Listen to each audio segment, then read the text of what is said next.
लेकर एक आंदोलन शुरू हुआ।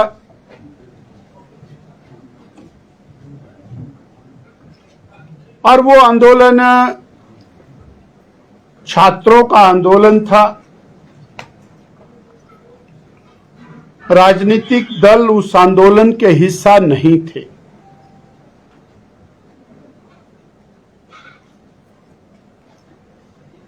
इस नीट के संबंध में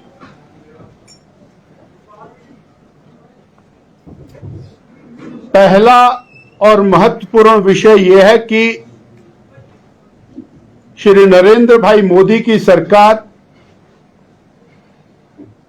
विद्यार्थियों के भविष्य को लेकर, पेपर लीक को लेकर और युवाओं के भविष्य को लेकर गंभीर हैं, रिस्पॉन्सिव हैं और पहले दिन से ही इसके प्रति सजग हैं। पेपर लीक होने के तुरंत बाद सीबीआई ने अपना काम शुरू किया, दोषियों की धरपकड़ की, उनको जेल में डाला और इसके बाद यह निर्णय किया कि फास्ट ट्रैक कोर्ट बनाकर बिना देरी के दोषियों को माकूल सजा दी जाए ताकि भविष्य में इस प्रकार की कोई जहमत, कोई हिम्मत ना कर पाए। नीट का पेपर दोबारा किया गया, बिना देरी के किया गया, फुल प्रूफ तरीके से किया गया और लगभग 20 लाख बच्चों ने उसमें भाग लिया।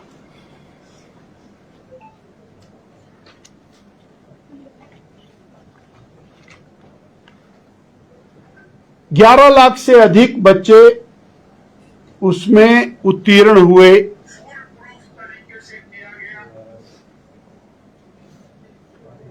और एक भी शिकायत उसके अंदर नहीं आई। इसके पीछे कहने का भाव यह है कि सरकार बच्चों के भविष्य के प्रति गंभीर है और जो पेपर लीक के मामले लगातार आते रहे हैं उनको लेकर के भी सरकार बहुत गंभीर थी है। 2024 में पेपर लीक के मामले को लेकर पब्लिक एग्जामिनेशन एक्ट 2024 वो बनाया गया और इस एक्ट के अंदर बहुत सारे ऐसे प्रावधान किए गए जिससे पेपर लीक की घटनाओं को रोका जा सके और ये वास्तव में पेपर लीक एक बहुत बड़ा अपराध है, इस बात को सरकार पूरी तरह स्वीकार करती। और ये जो रीनीट हुई ये पुनर्परीक्षा के तौर पर विश्व की सबसे बड़ी सुरक्षित परीक्षा हुई है।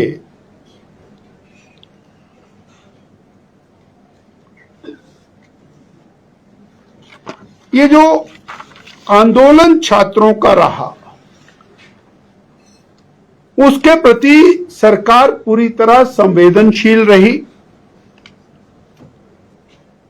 परंतु राजनीतिक दलों ने अपने और राजनीतिक हित साधन के लिए इस आंदोलन को हाईजैक किया आम आदमी party, left, TMC, Samajwadi party व अन्य पार्टियों ने इसको और मौके का लाभ उठाने की दृष्टि से आखिरी मोमेंट पर इस पर कूदे और श्री राहुल गांधी जी का इस आंदोलन में कूदना केवल और केवल राजनीतिक हित साधन के लिए किया गया।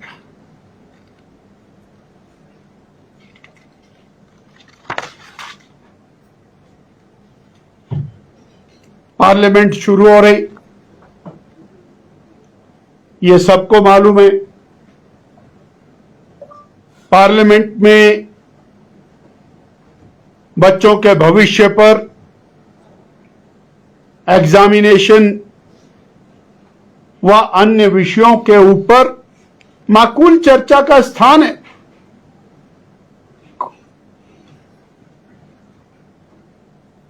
मोदी जी की सरकार ने खुला आह्वान किया कि पार्लियामेंट में इस विषय के ऊपर विस्तृत चर्चा के लिए हम तैयार हैं, परंतु कांग्रेस पार्टी ने इसे राजनीतिक एजेंडा बनाया और पार्लियामेंट में चर्चा से भागना शुरू किया।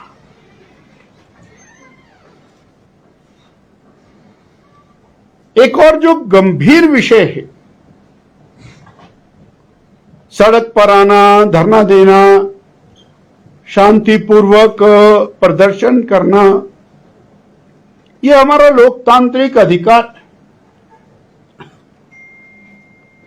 परंतु प्रधानमंत्री आवास भारत का सबसे संवेदनशील सुरक्षा क्षेत्र है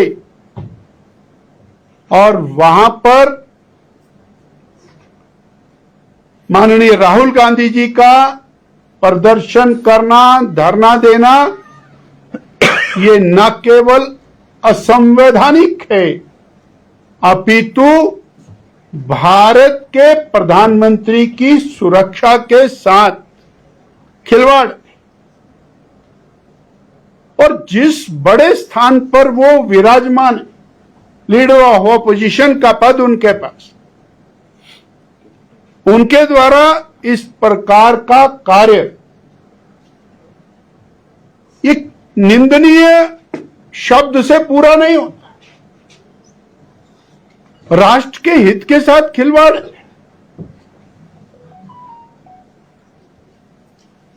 वो धरना कहीं भी दे सकते थे, वो प्रोटेस्ट कहीं भी कर सकते थे।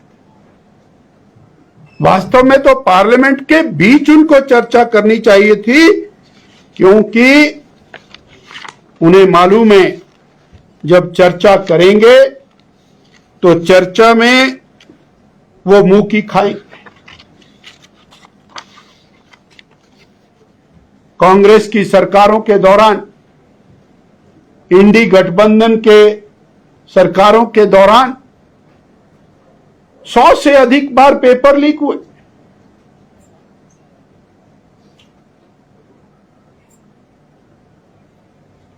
उनके समय में पेपर लीक हुए तो आगे भी होने चाहिए, हम इसको जस्टिफाई नहीं करते, परंतु उन्होंने उस पर कार्रवाई नहीं की। और हमारी सरकार, मोदी जी की सरकार, और इस पर कार्रवाई कर रही है। और आज पुनः माननीय मोदी जी ने स्पष्ट किया है कि विद्यार्थियों के जीवन के प्रति किसी भी प्रकार की असावधानी वो बर्दाश्त नहीं होगी और एग्जाम्स के प्रति अपनी संवेदनशीलता को उन्होंने बड़े स्पष्ट शब्दों में व्यक्त किया है और विश्वास दिया है देश को। मैं हिमाचल प्रदेश के विषय पर भी आपका और आपके माध्यम से प्रदेश की जनता का ध्यान आकर्षण करना चाहता हूं।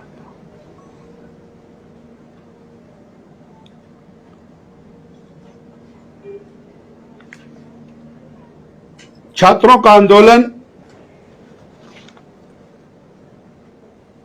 उस आंदोलन को जहां राष्ट्रीय स्तर के ऊपर राजनीतिक पार्टियों ने और विशेष तौर पर कांग्रेस पार्टी ने हाईजैक करके मुद्दा बनाया, हिमाचल में भी माननीय मुख्यमंत्री जी और कांग्रेस पार्टी ने वो काम किया जो इनको नहीं करना चाहिए। भारतीय जनता पार्टी के कार्यालय के ऊपर जाकर के हंगामा खड़ा किया।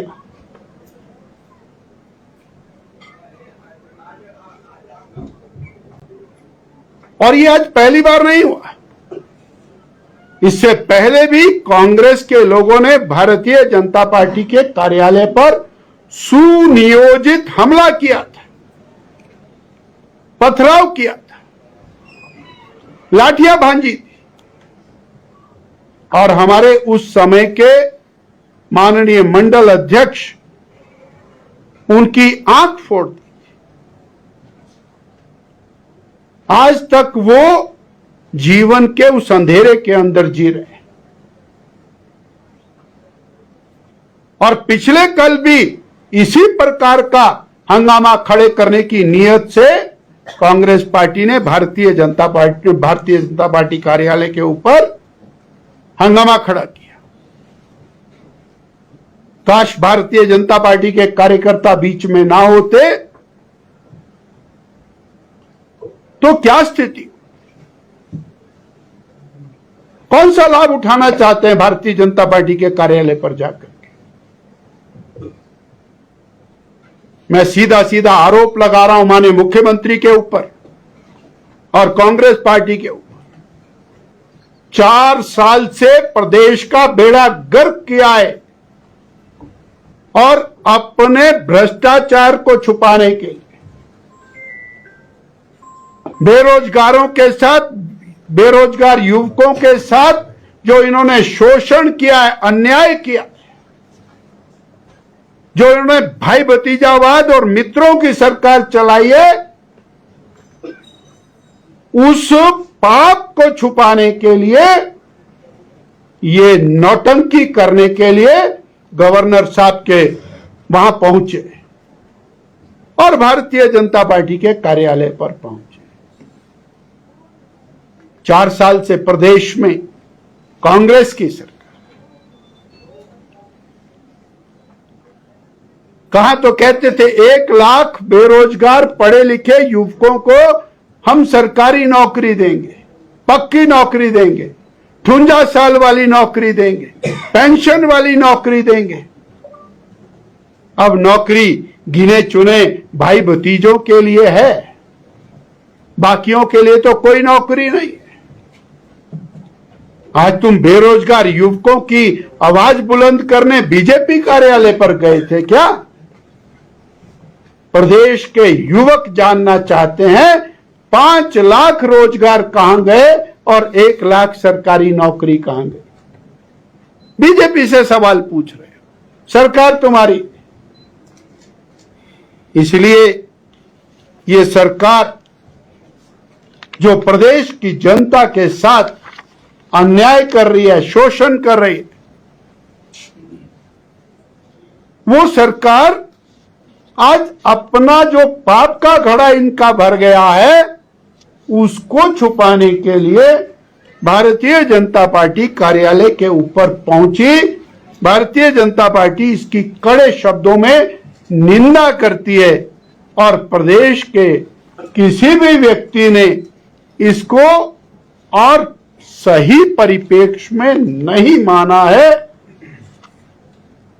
मुख्यमंत्री जी आज भी NSUI के स्टूडेंट की तरह व्यवहार कर रहे हैं, जिम्मेवारी के व्यवहार से वो भी भाग रहे हैं।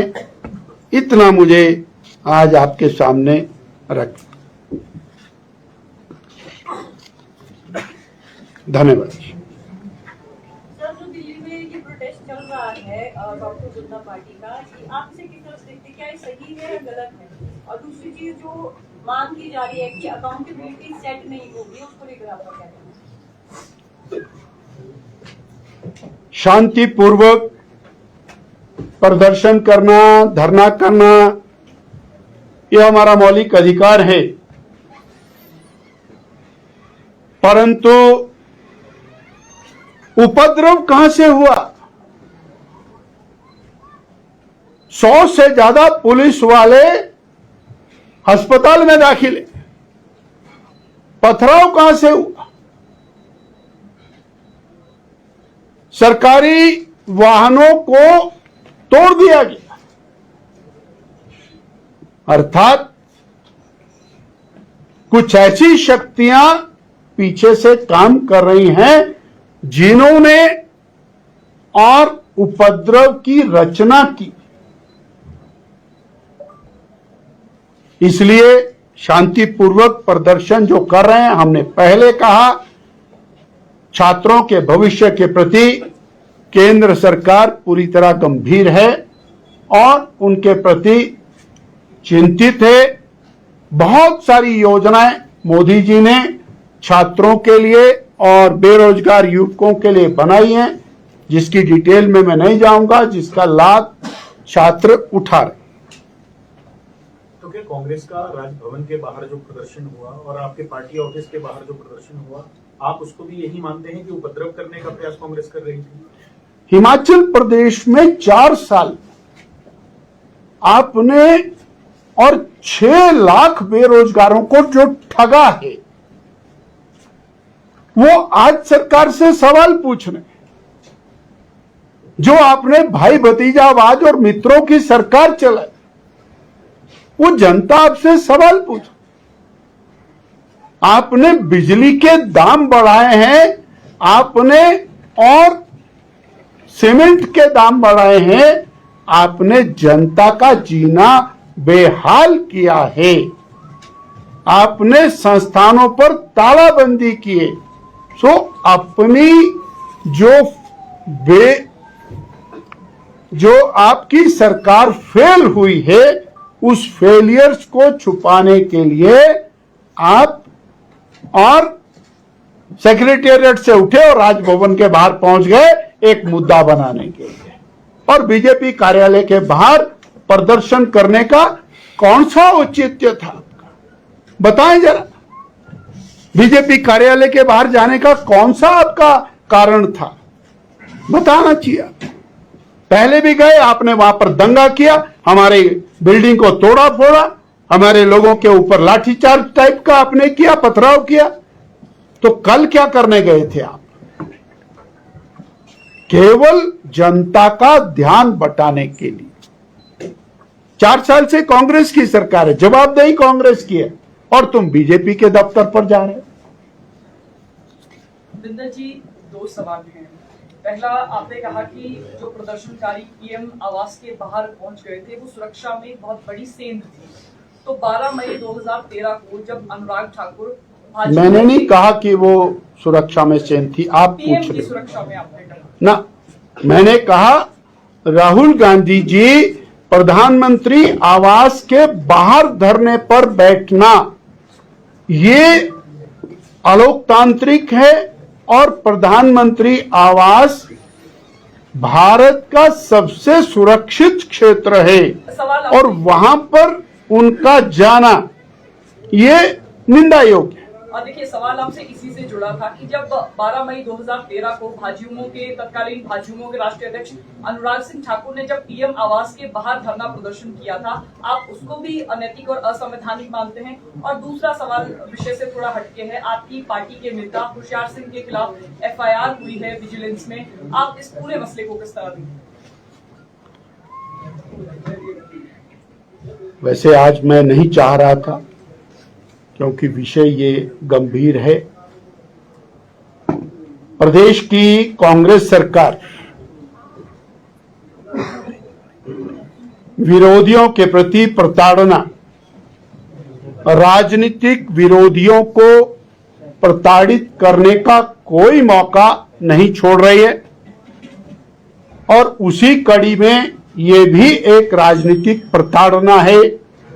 और क्योंकि इनके पास जनता को देने के लिए कुछ नहीं है, जनता त्रस्त है, तो ये कहीं ना कहीं डाइवर्शन करने के लिए और भारतीय जनता पार्टी के नेताओं को परेशान करने के लिए कार्यकर्ताओं की ट्रांसफर्स तो और हजारों की संख्या में इन्होंने की है, उनको प्रताड़ित किया है, उनके परिवारों को प्रताड़ित किया है और अब नेताओं को प्रताड़ित कर रहे हैं।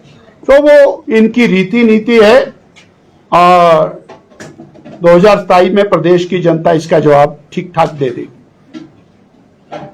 आप सभी का धन्यवाद। आप सब जलपान के लिए आमंत्रित।